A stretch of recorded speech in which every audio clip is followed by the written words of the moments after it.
माननीय सभापति महोदय, माननीय मंत्री जी द्वारा श्रम और कल्याण विभाग की जो अनुदान मांगे प्रस्तुत की गई हैं, उस पर मैं अपने विचार व्यक्त करना चाहता हूँ।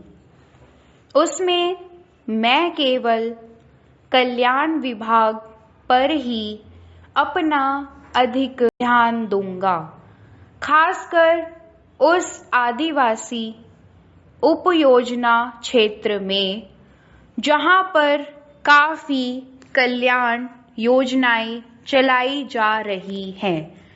उन योजनाओं में जैसा कि माननीय मंत्री ने बताया, अब तक आदिवासी योजनाओं में लगभग 16,000 करोड़ रुपए खर्च किए गए हैं। यदि उस खर्च के अनुसार देखा जाए तो उसका कोई संतोषजनक परिणाम नहीं दिखता है। यह सही है कि जो योजनाएं जिन समाज के लोगों के विकास के लिए बनाई गई हैं, उस योजना को पूरी तरह से समझने के लिए, पूरी तरह से जानने के लिए उनमें शिक्षा की कमी थी।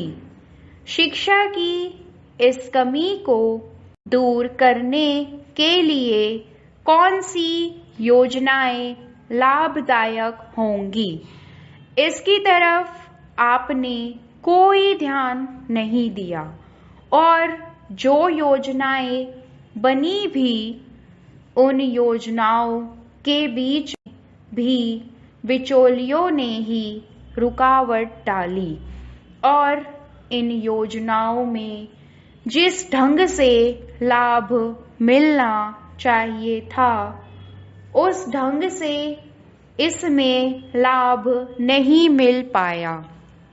आज सबसे जरूरी बात यह है कि शिक्षा को हम अधिक से अधिक कारगर सिद्ध करें और यदि शिक्षा को आगे बढ़ाया जाएगा, तभी ये योजनाएं, स्कीमें आगे बढ़ेंगी और लोगों के लिए लाभप्रद सिद्ध होंगी।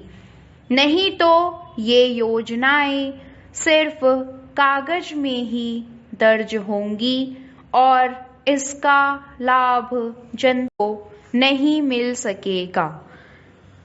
इसमें करोड़ों करोड़ रुपया खर्च होगा, लेकिन वह क्षेत्र वैसे का वैसा ही रहेगा जैसा कि आज है।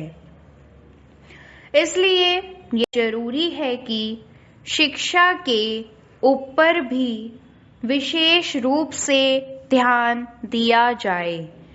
आज शिक्षा की तरफ इस आंगनवाड़ी को शुरू कर दिया है। यदि इस आंगनवाड़ी पर सही ढंग से भी निगरानी रखी जाए तो बाल्य व्यवस्था के बच्चों के लिए जो आंगनवाड़ी उनकी शिक्षा की तरफ, उनके स्वास्थ्य की तरफ और उनके वर्तमान दृष्टिकोण से जो वातावरण तैयार किया जा रहा है, इसको यदि अच्छे रूप से तैयार किया गया तो यह योजना लोकप्रिय कहलाएंगी। लेकिन आज इन योजनाओं की तरफ कोई ध्यान नहीं दिया जा रहा है। शासन में जो योजनाएं चल भी रही हैं, उससे जो संबंधित अधिकारी या अन्य लोग हैं, वे भी इन योजनाओं को सही ढंग से नहीं चला रहे हैं।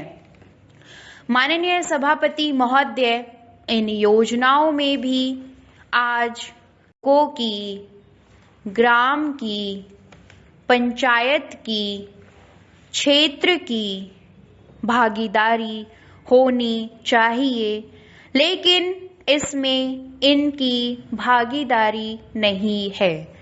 इसमें जो अधिकारी होते हैं वे अपनी मनमानी से कार्य करते हैं। जो कुछ वह खरीदता है या जो भी कार्य वह करता है उसमें वह अपनी मनमानी करता है। स्थानीय जो स्थिति है उससे यह कोई संबंध नहीं रखता है। इस योजना के अंतर्गत इन लोगों की भी भागीदारी इसमें जुड़े, इसके लिए भी आपको इसमें कुछ सुधार करना चाहिए, क्योंकि अभी शुरुआत है और यदि शुरुआत में ही इस योजना को अच्छी तरह से लागू किया गया तो पिछड़े क्षेत्रों में, दूर दराज के क्षेत्रों में जो अज्ञानता वाले क्षेत्र हैं उनमें ये योजनाएं लोकप्रिय कहलाएंगी। शिक्षा के लिए आज जगह जगह पर स्कूल और कॉलेज खोले गए हैं, लेकिन उसमें जो गुणवत्ता होनी चाहिए वह वहाँ नहीं है। स्कूल और कॉलेज खोले गए हैं, लेकिन जहाँ स्कूल है वहाँ बच्चे नहीं आ रहे और जहाँ बच्चे हैं वहाँ पर तो स्कूल का पता ही नहीं है। वहाँ पर बच्चे झाड़ के नीचे या पेड़ों के नीचे पढ़ाई कर रहे हैं। ऐसी स्थिति में जो स्कूल और कॉलेज खोले गए हैं उन्हें सक्षम किया जाए। बहुत सी जगहों पर बच्चे हैं लेकिन शिक्षक नहीं है, लेक्चर पढ़ाने के लिए नहीं है, विषय के अनुसार ढांचा नहीं है।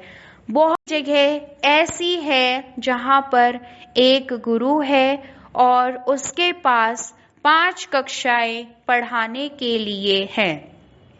इस तरह की शिक्षा व्यवस्था में यदि आप सुधार नहीं करते हैं तो भी योजनाएं आप इनकी भलाई के लिए बनाएंगे और यह सरकार जो करोड़ों लाखों रुपया इसके लिए खर्च करेगी उससे जनता को कोई लाभ नहीं पहुंचा, नहीं तो आगे भी वही होगा। इसलिए इस समय शिक्षा की तरफ अधिक से अधिक ध्यान दिया जाना चाहिए। इसी तरह से स्वास्थ्य सेवाओं की बात है। आज शहरों में अच्छी स्वास्थ्य सेवाएं उपलब्ध हैं और लोग इसकी सहायता से अच्छी तरह से अपना जीवन निर्वाह कर रहे हैं। बहुत से लोगों को इससे जीविका का साधन भी मिला हुआ है। आज आदिवासी क्षेत्रों में भी लोग अंधविश्वास, देवी देवताओं को छोड़कर आधुनिक स्वास्थ्य सेवाओं की तरफ आकर्षित हो रहे हैं। लेकिन आज आदिवासी क्षेत्रों में, दूर दराज क्षेत्रों में अस्पताल नहीं है।